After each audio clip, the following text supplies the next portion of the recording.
Varicose veins కి సరైన చికిత్స కోసం సంప్రదించండి ఎవిస్ హాస్పిటల్. నమస్తే రమగారు. నమస్తే జయ. రమగారు, ఏదైనా భక్తి కథ, భక్తుల కథ. ఒకప్పుడట ఒక ఏనుగు మరణించింది. ఈ ఏనుగు యమలోకానికి వెళ్ళింది, నరకానికి. అక్కడికే కదా వెళ్తారు. యమధర్మరాజు అన్నట్ట, ఇంత పెద్ద శరీరం ఉంది, ఇంత కాయం ఉంది, నువ్వు ఎట్లా లోబడ్డావు మనిషికి అంటే, ఏనుగు అందుట, ఏం చేస్తాం ప్రభు, కాయమే ఉంది, ఇంకేం లేదు నాకు, కానీ మనిషి ఉన్నాడే, వాడికి అష్టతెలుగులు ఉన్నాయండి, వాడికి లోబడిపోతాం ఎవరమైనాను అంటే, యమధర్మరాజు అన్నట్ట, ఏమిటి మాకు వస్తారు మనుషులు, వీళ్ళంతా మనుషులు కాదు, మేమెవరికి లోబట్టలేదే, నువ్వు తెలివి తక్కువగా దొరికావన్నట్టు. ఏనుగు అందుటే, వీళ్ళంతా చచ్చిపోయాక వస్తున్నారండి, బతికున్న మనిషిని ఒకరిని తెప్పించండి, అప్పుడు మీ సంగతి తెలుస్తుంది. బతుకున్నవాడు కనుక వస్తే ఎవడైనా వాడికి లొంగాల్సిందే అనేసరికల్లా ఆయనకు ఆశ్చర్యం వేసి, ఆ ఏనుగు అక్కడ వదిలిపెట్టి ఇక్కడే ఉండని ఆ భటులకు చెప్పారు, ఒరే ఎవడైనా బతుకున్న మనిషిని ఉండి భటూరండ్రా అని చెప్పాడు. సరే, బతుకున్న మనిషి కోసం ఒక 4 అనుచరులు వెతకడం మొదలుపెట్టారు. వాళ్ళు మామూలుగా పాపుల్ని మోసపోతూ ఉంటారు కదా. ఒకనాడు వాకిట్లో మంచం వేసుకుని పడుకున్న ఒక కాయస్థుడు అని రాస్తారు ఆ పుస్తకంలో, కరణం ఆయన లెక్కలు రాసేవాడు. పడుకున్న ఆయన కనిపించాడు.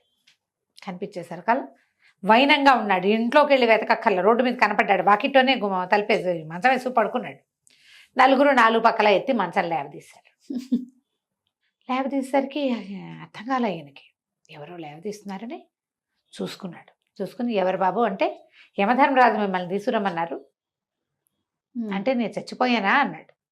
లేదండి, బతుకున్న వాడిని తీసుకురమ్మన్నాడు, అదే తీసుకుపోతున్నాం అన్నారు. అనగానే ఈయనేం చేశాడు, సరేననుకుని ఆయనకి ఎప్పుడు జేబులో చిన్న పెన్సిలు, ఇంత చిన్న కాగితాలు, ఏమైనా 2-3 కాగితాలు ఉంటాయట. పడుకున్నప్పుడు కూడా ఆ జేబులో ఉంటాయి, చొక్కాతో పడుకున్నాడు.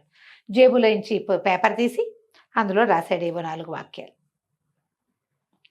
రాసుకుని పడుకున్నాడు. అట్టగే మళ్ళీ జేబులో పెట్టుకున్నాడు కాగితం. స్వర్గానికి నరకానికి తీసుకుపోయారు. తీసుకుపోతే యమధర్మరాజు కొలువు తీరున్నాడు. ఈయన ఏమన్నాడు, ఈ మనిషి కాయస్థుడు అని రాస్తారు. జేబులోంచి కాగితం తీసి, ఈ కాగితం యమధర్మరాజుకి ఇవ్వండి అని చెప్పాడు. చెప్పేసరికల్లా ఆయన ఏం చేశాడు, ఈ వ్యవహారం ఏమి ఇంకా వినలా, వెళ్ళాము అంతే, పైకి వెళ్ళారు.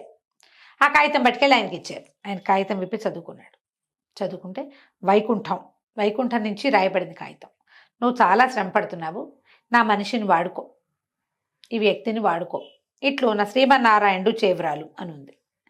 అలాగా ప్రభువు నాకు ఆజ్ఞ ఇచ్చాడని, రండి మహానుభావ అని ఈ మంచం మీద పడుకున్న ఆయన్ని తీసుకెళ్ళి తన సింహాసనం మీద కూర్చోబెట్టాడు.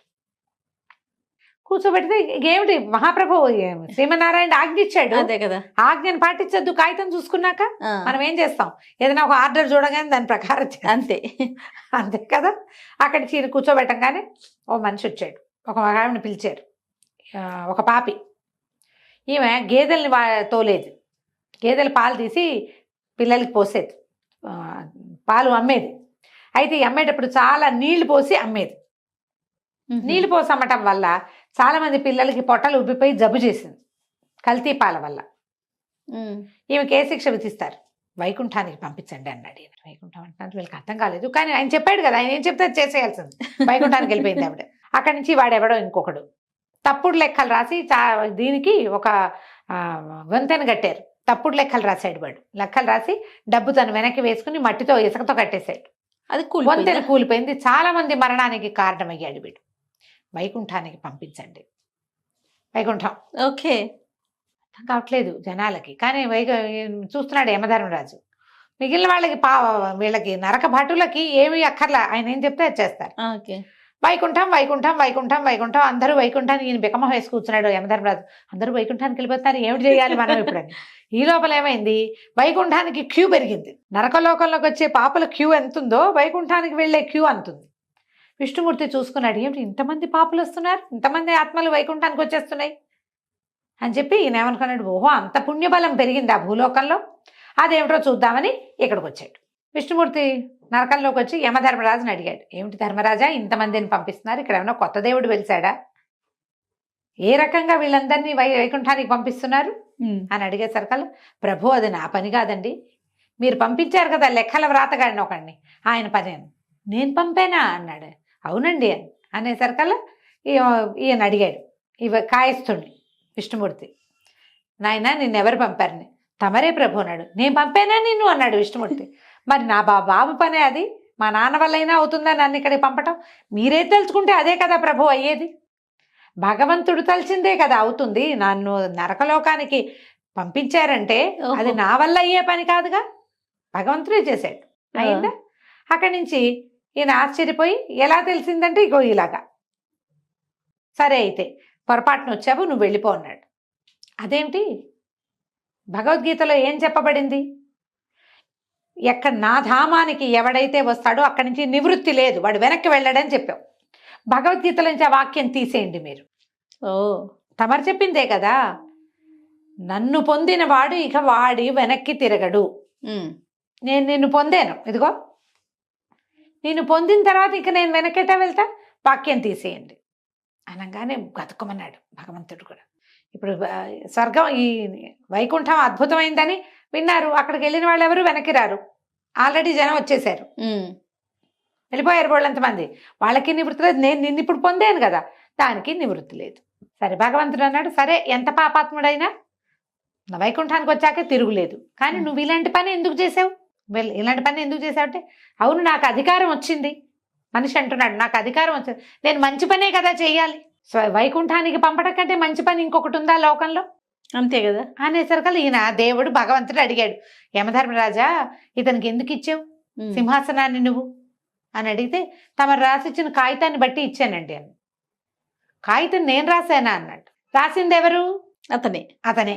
అక్కడి నుంచి నువ్వెందుకు రాసావు అని అడిగితే, అవును నాకు ప్రచోదనం, నా లోపల హృదయంలో ఒక పిలుపు వస్తుంది. హృదయంలో ఉన్నాడు భగవంతుడు, హృదయంలో చెప్పబడించి ఉన్న భగవంతుడు చెప్పాడు నాకు. బాగుంది. ఇప్పుడు ప్రాణుల హృదయంలో ఉంటానని వాక్యం చెప్పావు కదా నువ్వు భగవద్గీతలో, ఆ వాక్యం కూడా తీసి, నా హృదయంలో ఉన్న నువ్వు ప్రచోదనం కలిగించావు నాకు, వాక్యం రాయి అని. నేను వాక్యం రాసా, ఆయన ఒప్పుకున్నాడు, నన్ను ఎక్కించాడు, నేను పంపిస్తున్నాను. అధికారం ఉన్నవాడు చేయవలసిన పని ఏంటి? మంచి పని చేయాలి, అదే చేశా. ఇప్పుడు ఆ వాక్యం ప్రాణుల మనసుల్లో నేను ఉంటాను అనే వాక్యం ఎట్లా తీసేస్తాడు? అసలు సాధ్యం కాదు కదా. సాధ్యం కాదు. అక్కడి నుంచి ఈ కాగితం నువ్వు తెలుసుకోలేదా, నువ్వెవరివి అంటే మనిషిని నన్ను తీసుకొచ్చారు. ఈయన నిర్ఘాంతపోయాడు. ఒరే వీడు ఎక్కడి నుంచి వచ్చాడురా అంటే, పడుకున్న మనిషిని తీసుకురమ్మన్నారు కదా మీరు, మనిషిని తీసుకురమ్మన్నారు కాబట్టి ఇక మనిషి వచ్చేసాడు పైకి. అప్పుడు ఇంకా భగవంతుడు ఏమన్నాడు, సరే నీకు అవకాశం వచ్చింది, నువ్వు నన్ను చూసావు, నీకు అవకాశం లభించింది, నువ్వు నాతో రా అన్నాడు. నాతో రా అంటే ఇతను అన్నాడు, నేను అట్లా రాను, ఏనుగు వల్ల నేను ఇక్కడికి వచ్చాను. బాగుందిగా పాయింట్? సూపర్. ఏనుగు ఇట్లా చెప్పింది కాబట్టి ఇప్పుడు పాయింట్లో ఏమేమి కలిసినాయి?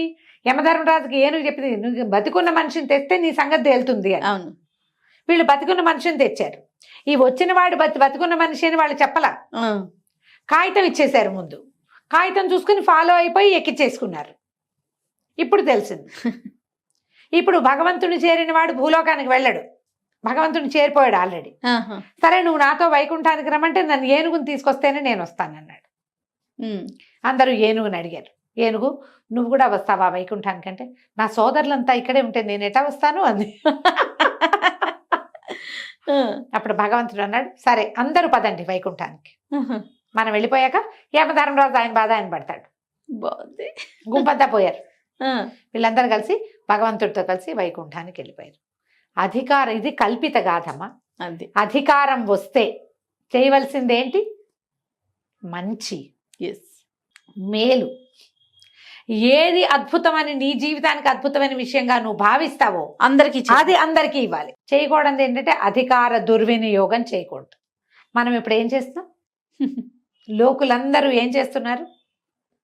ఈయన వాక్యాలు చెప్పాడు చూడు, హృదయంలో భగవంతుడు ఉంటాడు, అతన్ని విను, అతను నిన్ను అబద్ధం చెప్పమనడు, అతను నిన్ను చంపమనడు, చెడు చేయమనడు, మోసం చేయనడు, కొండేలు చెప్పమనడు. ఏం చేయమంటాడు? మంచి చెయ్యి అని చెప్తాడు. లోపల ఉన్నవాడు చెప్పేది ఏంటి? అంతే, మంచి. మంచి, సరైన పని. ఏది సరైంది? నీకు ఏది సరైందో, నీకేది సంతోషాన్ని కలిగిస్తుందో అదే నువ్వు ఇతరులకు ఇవ్వాలి. ఇతరులకు ఇస్తే నీకు సంతోషం కలిగేది కాదు. అది నీకు జరిగితే నువ్వు సంతోషంగా ఫీల్ అవుతావు అనుకో, అది వాళ్ళకి జరపాలి కదా.